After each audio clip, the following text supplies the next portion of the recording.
Hey friends, welcome back to the Data Crunch podcast. I'm your host Vadym, and today we're diving into a topic that sounds like a dream until it turns into a nightmare: self-service reporting.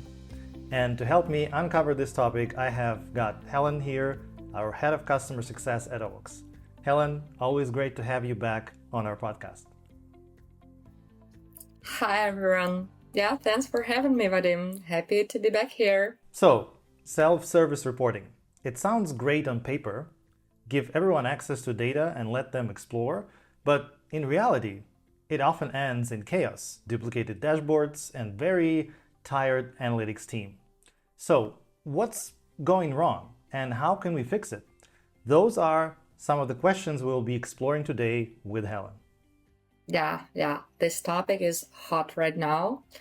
I've been talking to so many teams who say we gave everyone looker access and thought our problems were solved. But now we have 3 dashboards for every metric and no one trusts any of them. So self-service is a great tool, but without structure, it creates more confusion than clarity. Yeah, exactly. And real quick, before we dive deeper, if you are into real-world stories and battle-tested advice on modern data problems, hit subscribe on YouTube or your favorite podcast app. We drop episodes every Thursday, and they're always packed with practical stuff you can use right away. So let's start from the beginning. Why is everyone chasing self-service in the first place? I'm glad we started with this question. And the answer is because teams want speed, access, and flexibility.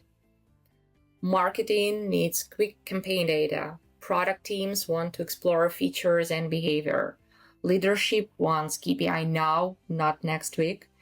And in theory, self-service solves all of that. Right, but in practice, it's not always smooth, isn't it? Yeah, in practice, it often turns into chaos. Like everyone requests access to different tools, Tableau, Metabase, Sheets, even Monday.com, and starts building dashboards from the scratch. The result? Duplicated logic, mismatched metrics, the dozens of reports that tell different stories. And I've literally seen a company with 70 plus dashboards built off the same data set, but all slightly different. Yeah, and let me guess, the analyst becomes tech support for 40 dashboards they didn't even make. Exactly. So self-service becomes shadow reporting, and the analytics team ends up spending more time debugging others people's work than doing their own. But let me take a quick step back and say this. If what we are discussing sounds familiar, it actually means your company has already reached an important milestone.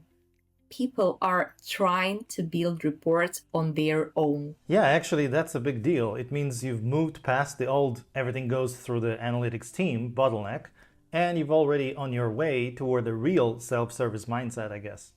Yeah, and that shift, like in perception, in attitude, in how people engage with data, it's not easy. So if your team is already there, trying, experimenting, even struggling a little, you are doing something right. So honestly, that's a win. And if no one told you yet, you are doing great. All right, so let's reframe it. What should self-service reporting look like? Yeah, think partnership. Not free for all. In a healthy self-service setup, analysts define logic in one place, using data marts, semantic layers, or reusable models, and business users explore on top of that. So they don't build from the scratch, they navigate a trusted layer. Okay, any tools you've seen this done well with? Absolutely. In Looker, you can build explorers. Users can slice the data without breaking the logic. Metabase lets you create saved models and collections for non-technical users to explore safely. And in OWOX BI, we use data marts reusable dataset where logic is version controlled, so users build reports in sheets or dashboards without copying SQL. That's a key shift I see, from do what you want to explore what's defined. Yeah, exactly. It's not about control, it's about trust and speed. Awesome. All right, so let's get practical. What guardrails help self-service succeed without becoming a support nightmare? Here's what we recommend to every team. First is access control by role. Not everyone needs everything. Define what each role can see and edit. Second is clear documentation. Even if it's a Notion page, explain what each dataset is for and how to use it. And training and expectations. Self-service doesn't mean self-sabotage. Hold on-board sessions, offer best practice guides, and encourage people to ask questions. Self-service doesn't mean self-sabotage. That's going on a mug. Yeah, please make that mug. For sure. So what if a team is already deep in dashboard debt? Is there way back? Yes, but it takes some honesty. Start with self-service audit. How many tools are in use? How many dashboards are built of the same data? Which reports are actually trusted and used?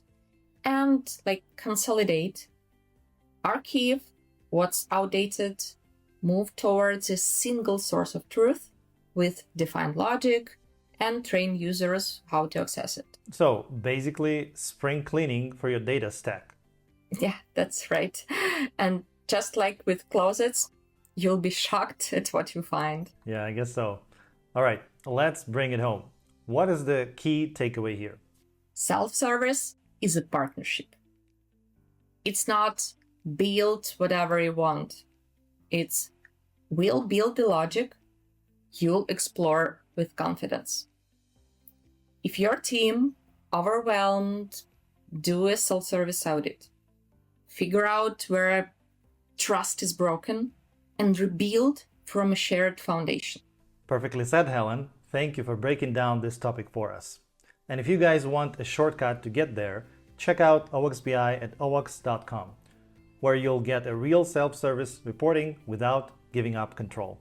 You can also take advantage of our open source connectors for data analysts on GitHub, collect any marketing, financial, or CRM data into Google Sheets or BigQuery for free with our pre-built templates. And hey, we want to hear from you too. What's your best or worst self-service story? Leave us a comment down below and tell us what worked or what went totally off the rails. Thanks for listening and see you guys next Thursday on the Data Crunch podcast. Bye for now.